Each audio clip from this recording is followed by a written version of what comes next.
तो मतलब हमने अभी क्या देखा कि हमारे डेली लाइफ में जो केमिकल रिएक्शंस होते हैं इसके बारे में हम लोगों ने पढ़ा। तो उसमें मैंने क्या क्या लिखा था, डाइजेशन ऑफ फूड, फोटोसिंथेसिस, उसके बाद हमने देखा था रस्टिंग ऑफ आयरन, या फिर हमने देखा था आपका क्या कहते हैं जो रेपनिंग ऑफ फूड। तो ये सारी चीज़ें क्या है हमारे डेली लाइफ में क्या होती है, मतलब टेक्स प्लेस करती है। तो अगर सपोज मैं कोई भी एक एग्जांपल लेता हूँ, जैसे सपोज कीजिए आयरन है, आयरन का रिएक्शन अगर आप ऑक्सीजन के प्रेजेंस में कराते हैं, आयरन मतलब मेटल रॉड जो हमारे जनरली क्या होता है खिड़की मतलब कोई भी विंडो या ये किसी भी तरह का रॉड या स्टेयर्स में हम लोग क्या करते हैं लगाते हैं, उसका अगर हम ऑक्सीजन के साथ इन प्रेजेंस ऑफ वाटर क्या करते हैं रिएक्शन कराते हैं, तो हमारा कंपाउंड क्या बनता है Fe2O3। This is the Fe2O3। अब ये कैसे बना, देखिए हमारे पास आयरन था, ये सिर्फ प्योर मेटल है, उसके साथ ऑक्सीजन क्या हुआ उसे कांटेक्ट में आया, तो ऑक्सीजन ने क्या किया अपना एटम क्या किया इसके साथ रीअरेंज किया। अगर ये एटम अपना इसके साथ रीअरेंज करता है तो कहने का मतलब ये हुआ कि इसने क्या किया केमिकल रिएक्शन किया, क्योंकि पहले जो आयरन की जो मतलब इलेक्ट्रॉनिक कॉन्फ़िगरेशन अगर आप उसकी बात करें या उसके पास जो उसके जो इलेक्ट्रॉन्स थे उसने क्या किया अपना इलेक्ट्रॉन लूज करके अपने क्या किया इस कंपाउंड को इसने फॉर्म किया। अब मैंने एक नया टर्म यूज किया इलेक्ट्रॉन लूज। ऑलवेज रिमेंबर कोई भी केमिकल रिएक्शन तभी होता है, क्यों होता है, क्योंकि वो अपना क्या करता है स्टेबिलिटी को क्या करता है गेन करता है। दिस स्टेबिलिटी मीन्स ऑक्टेट, मतलब कोई भी अपना ऑक्टेट या फिर duplet.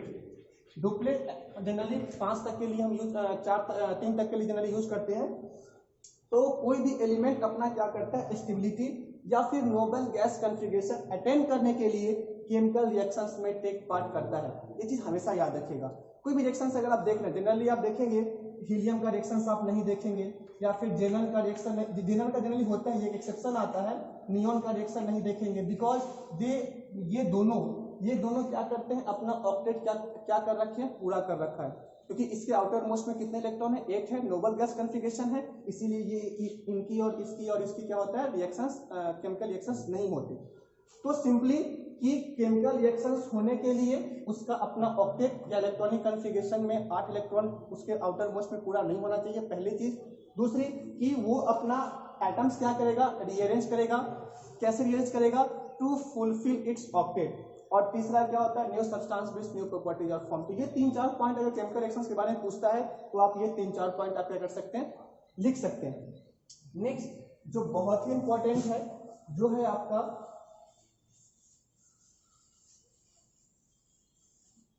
Component of chemical reaction. Component of chemical reactions के बारे में अगर हम देखें तो सपोज कीजिए हमने लिखा एक ए एक बी और ये कंबाइन करके बनाया सी या फिर डी। और भी बना सकते हैं, जो ही नहीं एक ही बनाए, बहुत सारे बना सकते हैं, लेकिन मैंने ये केमिकल रिएक्शन लिखा। ये केमिकल रिएक्शन लिखने का मतलब ये है कि इस केमिकल रिएक्शंस में कितने कंपोनेंट हैं। इस केमिकल रिएक्शन में जनरली 3 कंपोनेंट होते हैं। ठीक है, कैसे? पहला कंपोनेंट जिसका आपस में क्या हो रहा है रिएक्शन हो रहा है, या मतलब जो आपस में क्या कर रहा है रीअरेंज कर रहा है अपने एटम्स को।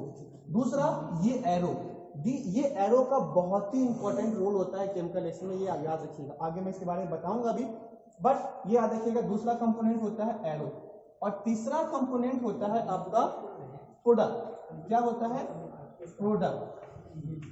अब आप कैसे पता करेंगे कि कौन सा रिएक्टेंट है कौन सा प्रोडक्ट है, या एरो का क्या इंपॉर्टेंस है? ऑलवेज रिमेंबर एरो का जो आपका हेड पोजीशन होगा, ये एरो का क्या है हेड है ना, तो एरो का जो हेड पोजीशन है इधर के तरफ एरो का हेड पोजीशन होगा, उधर के तरफ ऑलवेज क्या फॉर्म करेगा प्रोडक्ट। और जिधर की तरफ एरो का टेल पोजीशन होगा याद रखिएगा ऑलवेज क्या कहलाएगा रिएक्टेंट। फिर से मैं कह रहा हूं एरो का जो हेड पोजीशन है इधर की तरफ हेड पोजीशन रहेगा, उधर की तरफ प्रोडक्ट, और जिधर की तरफ इसका टेल पोजीशन रहेगा उधर की तरफ क्या कहलाएगा रिएक्टेंट। यहाँ पे क्वेश्चन आता है कि सर क्या जो हमारा अभी रिएक्टेंट है क्या वो हमेशा रिएक्टेंट ही रहेगा, क्या वो कभी प्रोडक्ट नहीं बन सकता? तो ये इसका आंसर है बिल्कुल नहीं। कि अगर आपका रिएक्टेंट अगर एरो के टेल के तरफ है, मतलब कोई भी कंपाउंड अगर एरो के टेल के तरफ है तो वो रिएक्टेंट होगा। किसी का रिएक्टेंट दूसरे का प्रोडक्ट भी हो सकता, उसका प्रोडक्ट इसका रिएक्टेंट भी हो सकता। तो इस चीज में कंफ्यूजन नहीं करना। अगर कभी भी आपसे कोई पूछे कि यहाँ पे जैसे कि सपोज कीजिए मैं एक एग्जांपल देता हूँ H2 + Cl2 ये बनता है HCl। और इसी का एक HCl अगर डिसोसिएट करता है तो बनता है H2 + Cl2। तो अब यहाँ पे आप क्या कहेंगे कि सर ये क्या है, अब एरो का ये क्या है, दिस इज 10 पोजीशन ना, तो ये कहलाएगा हमारा रिएक्टेंट, ये कहलाएगा हमारा प्रोडक्ट। बट इस वाले केस में दिस इज रिएक्टेंट, ये प्रोडक्ट, ये रिएक्टेंट, ये रिएक्टेंट, ये प्रोडक्ट। तो what is reactant, what is product? तो रिएक्टेंट आर दोज एटम्स या मॉलिक्यूल्स या compound which take part in reaction। Product क्या होता है? Product are those substance which are formed after reactant combine। जब रिएक्टेंट कंबाइन करेगा तो वो प्रोडक्ट देगा। और अगर रिएक्टेंट क्या होता है? ऐसा सब्सटेंस जो टेक पार्ट करता है रिएक्शन में, वो कहलाता है रिएक्टेंट। तो अगर मैं इसकी अगर डिफिनेशन अगर मैं लिख दूं,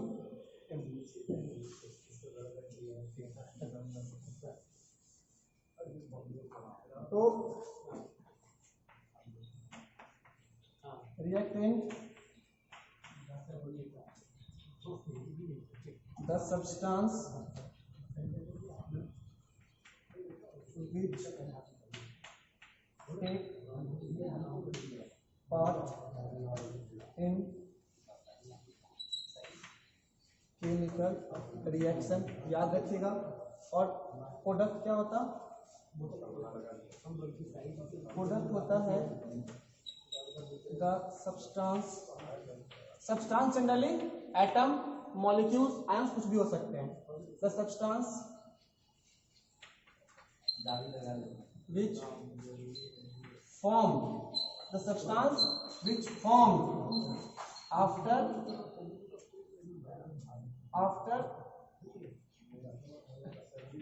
reaction of reactant। अगर रिएक्टेंट जब रिएक्शन करेगा तो जो फॉर्म करेगा वही कहलाएगा प्रोडक्ट। तो इस चीज को मैं यहीं पे खत्म करता हूँ। 2-3 चीजें मैं बोल रहा हूँ। यहाँ पे मैंने कुछ इंपॉर्टेंट पॉइंट्स लिखे हैं। केमिकल रिएक्शन मैंने खत्म कर दिया। बस केमिकल रिएक्शन में आप लोग को इतना ही पढ़ना है। आप एग्जाम्पल्स उठाइएगा बुक से। मैं एक एग्जाम्पल मैं आपको बता दे रहा हूँ। इस एग्जाम्पल के बाद मैं इस वीडियो को कंप्लीट करूंगा। दूसरा, कैरेक्टरिस्टिक्स ऑफ केमिकल रिएक्शन, मतलब कि कैसे केमिकल रिएक्शंस होता है और केमिकल रिएक्शंस में क्या क्या होता है।